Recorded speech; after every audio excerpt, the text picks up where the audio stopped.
What's up, everybody? Welcome to Coffee Conversations, Episode 5, with your host, Ben Robinson, Jay McInnes. Thank you, sir. Very much appreciate it. Appreciate the comment. That was not me telling you that. That was you telling me that, and that's absolutely fine, because today we are talking about the positive things that have come out of coronavirus. And surprisingly, there's a lot. There is a lot. There's, like we said when we started this, we want to put a smile on everyone's faces. So instead of concentrating on the doom and gloom, we're going to take a coffee break, if you will, to talk about coffee break from the negativity. Absolutely, to talk about some of the good things that's happened. So in our own hometown, Vancouver, the less activity in the water we're now getting a lot more sightings of whales, orcas, showing themselves just off of the seawall as well, because the waters are cleaner. Then you go to the States. I even read the other day that there was a breed of dolphin that was, I think prior to all of this, there were less than like 200 of them left, and now there's like 1,000 plus because they were able to have an uninterrupted mating season. Isn't that the worst when you're mating and people interrupt? So I 100% don't blame them. They've been able to have an uninterrupted mating season, so numbers are going up. That's species is good to go. Okay, good. It's positive. Absolutely. And then see Tyler Perry went into multiple towns in the States and grocery stores and just paid for everyone's groceries. Gotta love that guy. Gotta love him. Not only fantastic television, quote unquote, he's buying groceries for the people. Yeah. Why don't you talk about some of the good stuff you've heard about, Jay? The air we breathe. Yeah, you breathe. Yeah, pollution levels are. Did you see that picture of China when they were? Yes. Yeah. I need to get that picture and just.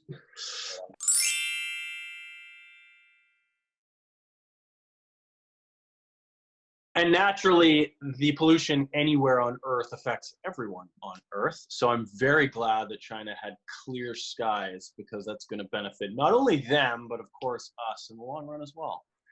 So very positive there, giving the globe a little bit of a break, which I definitely think it needs after we have carnaged it the way we have. I know. Jesus. On the note of positivity through this, we're not going to talk about that. But it's even little things. I've seen so many people like comment on Facebook, show pictures on Instagram that they've always been wanting to read this book or to take this time to do this. And like so many people are doing it, and it's like freaking awesome. Ava. Don't.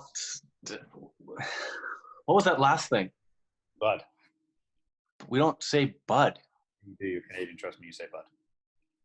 I've never said the word bud. No, you say bud. Trust me. Coming from, as we are Canadian. Nope.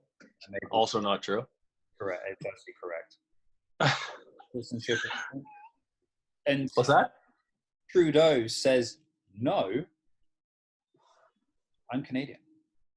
Citizenship application is in. They've received it. They have not declined it. They haven't looked at it. They got it in the mail. They haven't looked at it. No, they've looked at it. It's a full, complete application. I'll be singing. Once I take that test, I will know more about Canada than you do. You don't need to take that test to know more about Canada than me, my friend. Let me tell you. And then I'll sing the national anthem.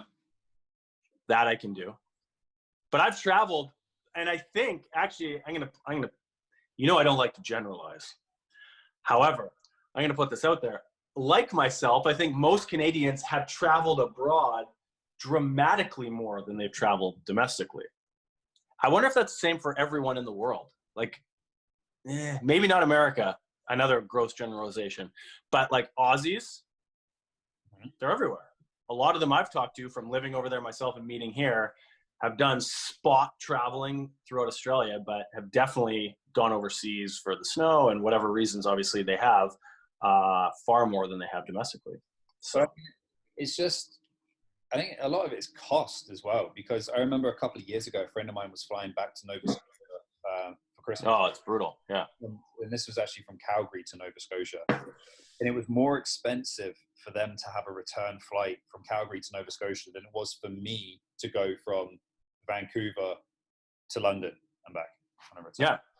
We've made decisions not as dramatic as that, going back to London. That's crazy. But like, let's go to Montreal. And then we ended up going to LA because it was like half the price. Yeah. Well, I mean, I think a good price for a return flight to Calgary is $350 return flight. That would be a fairly good price. And to me, that's just phenomenal, because speaking like I'm Trump, tremendous pricing. But when I was growing up, when I was in my wee youth of 18 and we were like drinking with friends, we would drink and catch like a last minute return flight for $50-$60 up to Scotland. Or you have Ryanair. Yeah, or across to like Ireland, and you can go to like Paris and stuff like that. But even now, for me to fly across to see my dad in Spain from the UK to Spain is, I think, over Christmas. So Christmas flights, it was $180, and we upgraded seats. Oh, look at you. Yeah. So yeah, that's definitely different. But back on track, I think, like you're saying, a lot of people doing a lot of stuff they don't usually do. I think it's we have to look at it. You can either sit at home and dwell and stress that you're not working and all that sort of stuff, or hopefully you're in the not of dire straits financially right now. Or you can take it as an opportunity and do just that. Go and do stuff that you haven't done before. I've taken up gardening. I never, ever in 10 million years would have guessed that. So yeah, I think it's good. I think it's eye-opening, and I think it's a good chance for people to just sit down, brush the stress of your typical week aside, and try something new or do something you used to do and don't anymore because you don't have time or whatever. Yeah, I think it's kind of like heartwarming to see as well, right? It's I mean, locally we've sent our messages out to our network and saying, like, if there's any way to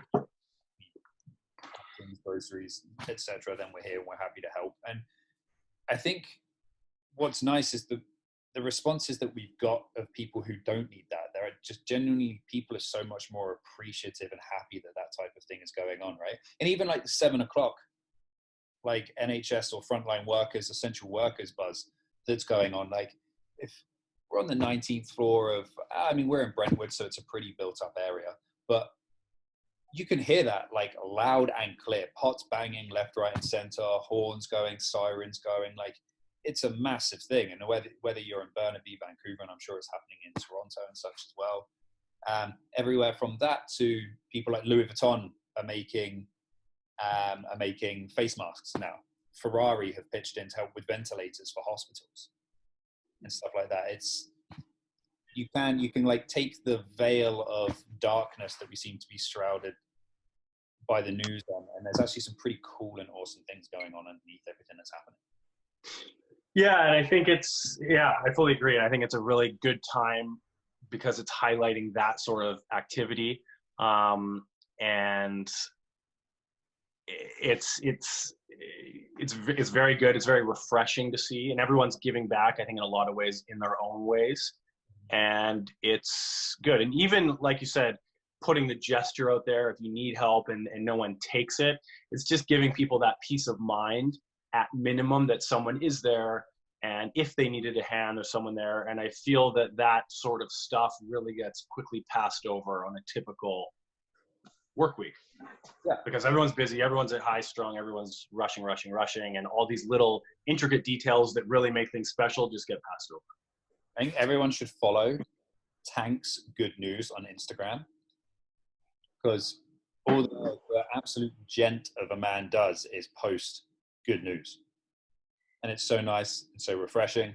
Very refreshing. Yeah. It's talking about all of the good things that are going on in not just the damn time that we're in now, but like just genuinely in life. And it's just nice to see that it's obviously it's a tough time. Everyone's self-isolating and people are worried about money and stuff like that. But there's like the bigger sense of coming together as one to kind of do this and to see things through.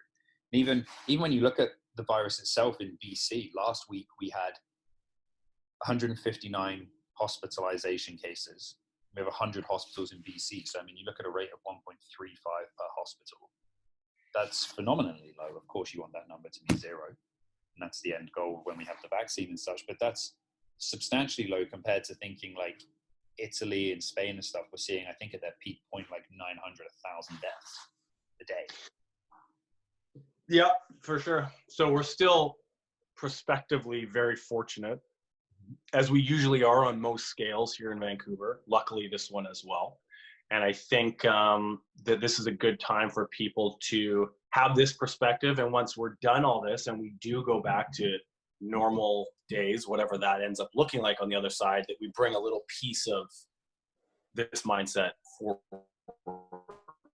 with us. And I think that will really bring more positivity. And I think it's, with so much negativity in the news, like you're saying, and it's like plugging. I think that's very needed and welcomed in the post-COVID world.